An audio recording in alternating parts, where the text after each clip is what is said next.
I have a problem. The problem is so big that it don't let me become the best version of myself.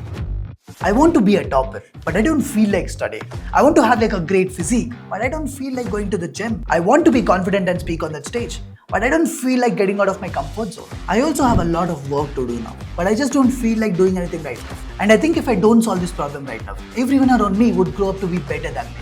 I'll keep falling down while they keep growing in their life. So what should I do? Because I don't want to fall behind.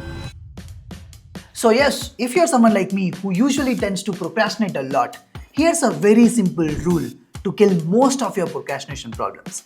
Not all of them, but most of them. Whenever you have like a few things to do in a day, choose the most difficult task.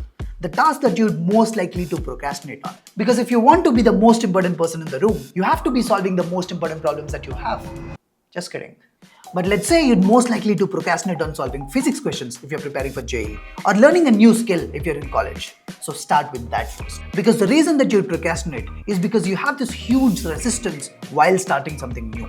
And the bigger the problem that your brain perceives it to be, the bigger the resistance would grow. So the idea here is to break that bigger task into smaller parts so that the resistance reduces and your brain will perceive the task to be a bit easier. Now, one more way to do this is instead of breaking down the bigger task into smaller parts, which is also a big task to do, and I would most likely to procrastinate even at that, what I'd actually do, or what I'd actually tell myself, is to take that bigger task and do it for just 2 minutes.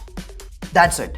Any task that you have, do it just for 2 minutes. Because the key here is to break that resistance and build some momentum, because you don't necessarily need to feel motivated to do a task.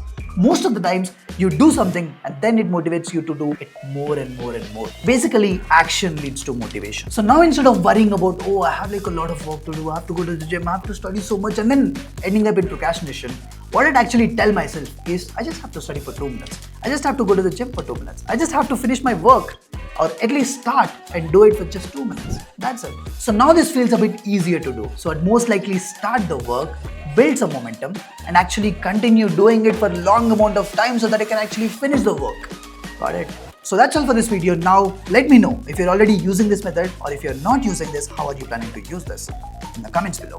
I'll see you again very, very soon. Bye-bye.